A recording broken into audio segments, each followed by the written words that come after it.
forgot to add too, I ran out of batteries the other day when I was laying this out.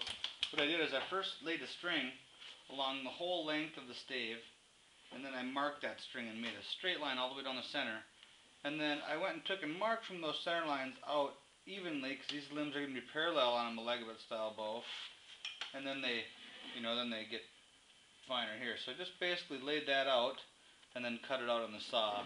If you would want a pyramid style bow, you'd simply just start the limbs wide here and make straight lines down to the tips. These have a flat section here and then a stiff section handle, and stiff tips. So that's how I went about laying it out.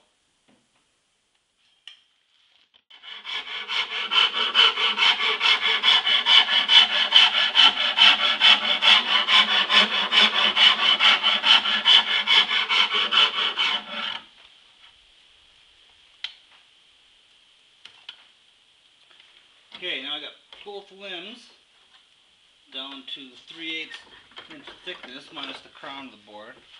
Stave. And I got my handle cut in a little bit. It's still really rough and really tall, and then I haven't touched my tips yet. So now what my plan is I'm going to go down, I'm going to match the tips to this thickness, get the taper like I want and everything, and then finish up the handle again. And then after I get the handle and the tips close to being finished, then I'll come back and I'll start tillering and setting these limbs up more, which I'm for sure going to have to take another 2 or 3/16 off yet. But now I'll switch and get the handle and the tips looking more like they should. I'm going to start working on this handle here. And what I'd like to do is I'd like to find the spot where my hand is going to be holding the bow and put a ring, a groove around here, just like I'd be holding onto a dowel or something. And the look in my longer limb is on top, and that's where I want it. And this is my favorite tool for doing all that stuff. It's a 4-way rasp. It's got like a half round on one side, and it's got like a more aggressive end and a little smoother end. What I like to do is take a ring all the way around there until it fits my hand nicely, and then I'll take and I'll blend the rest of the handle into that, because that's the most important part of the handle here. And don't be shy about violating some rings on the back of a non-bending handle. I emphasize non-bending, because if it doesn't bend, it's not going to break. So round the corners off nicely and don't leave it a square. Make sure it fits your hand nice, because you want to be comfortable when you're shooting. So that's what I'll do now, is get this ring made and get it fit, and then I'll blend the rest of the handle.